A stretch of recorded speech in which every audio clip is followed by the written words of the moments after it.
So topic for now is lists. So lists is data structure for the Python language.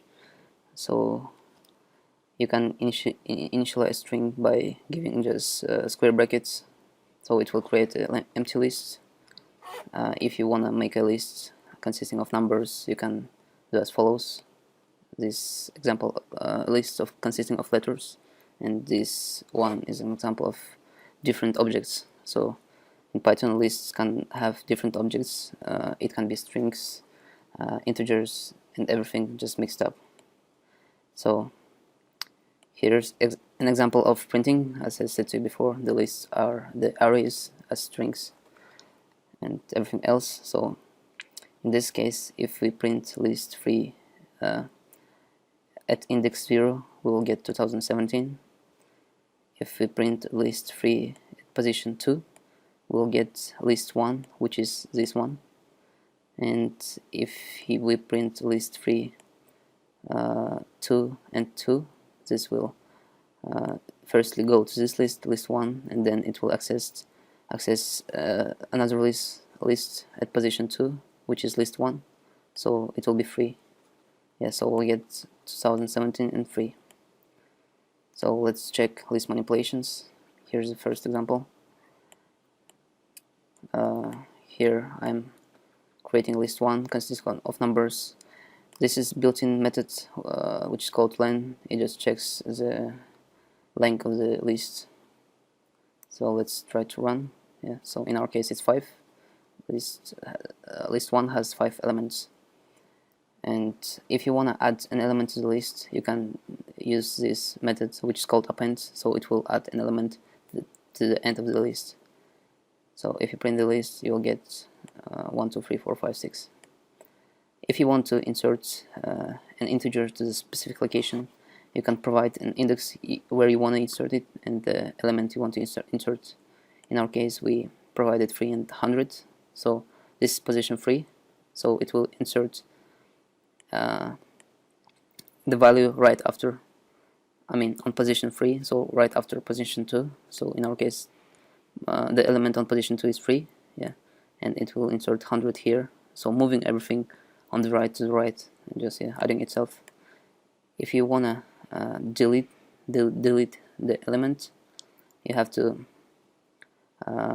provide an index to delete. In our case, we deleted an element at index 6. In our case, it's this element. So the new list is this one.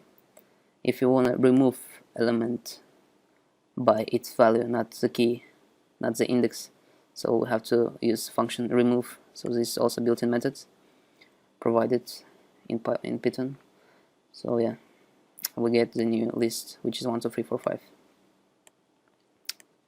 So let's check the second example. In second example, we have list consisting of integers and list consisting of strings, which are the fruits.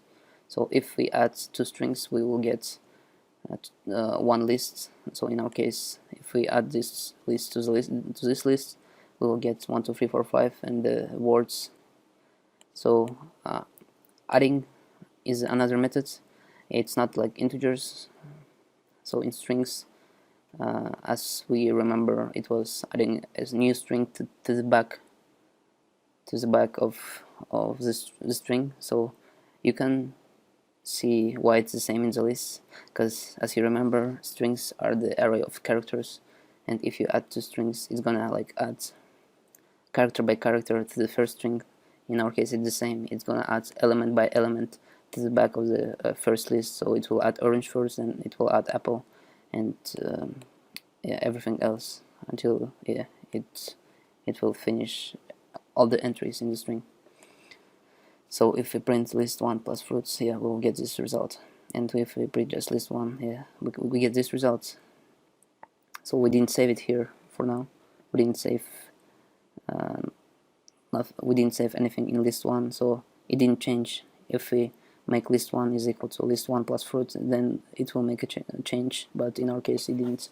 So if you want to count the number of occurrences of certain elements, you can use this built-in function, which is count. So in our case, it's banana. So we have 2 occurrences of banana in our example.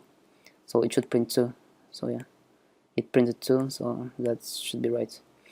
If you want to reverse all the elements, so if you want to see this word at the beginning at position 0, this one at position 1, this one at position 2, and everything else, yeah, it will create a new list and assign to list 1, so we'll get a new list. So in our case we had list 1, which is 1, 2, 3, 4, 5. Then if we use reverse function, it will change our list 1, and we will have new values at original position. So at position 0 we'll have a new value, which is 5. Before it was 1, but it will be 5, then 4, then 3, then 2, then 1. So yeah, so let's check example number 3. So this is sorting method for the list. So if we have list of numbers, it will just sort them by its values. If we have a list of words, it's gonna sort them by lexicographical order. So you can check what's lexicographical order in the Google.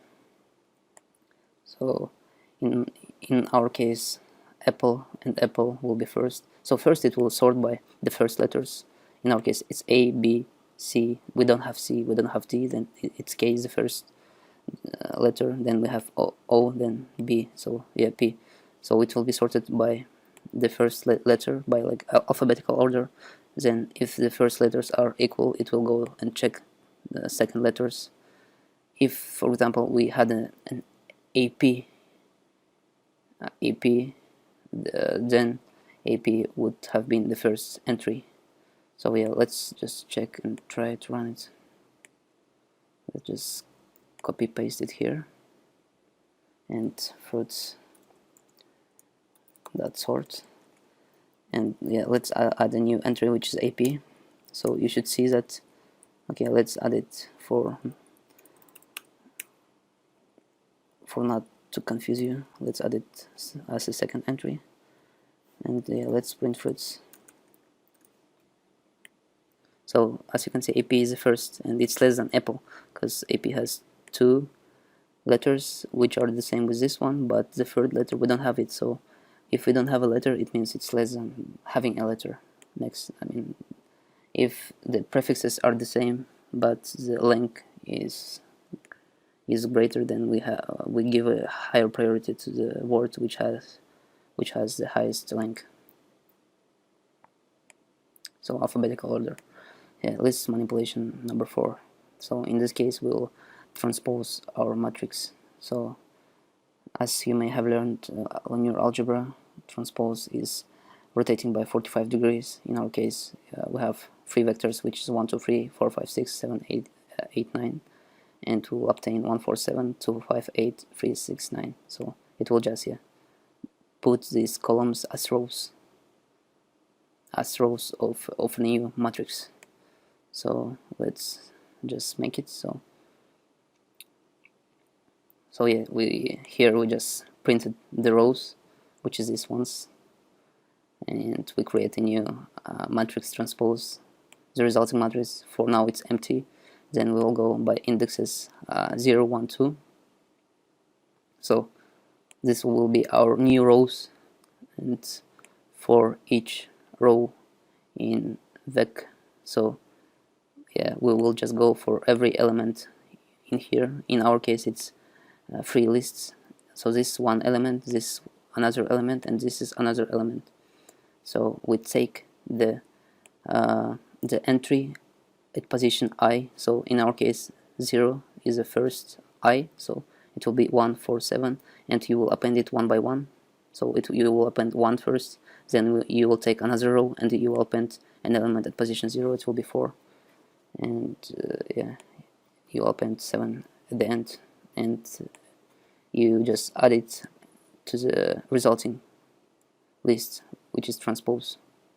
So you add it as a row, so you add it as an element. So you will add this up 3 times by taking certain elements. First you take just elements at position 0, then you will take elements at position 1, and then you'll take elements at position 2. So you will be creating a new list every time, and you'll be adding this transpose, and when you print transpose, you'll get this nice form. So thank you for listening. We'll cover tuples in the next session.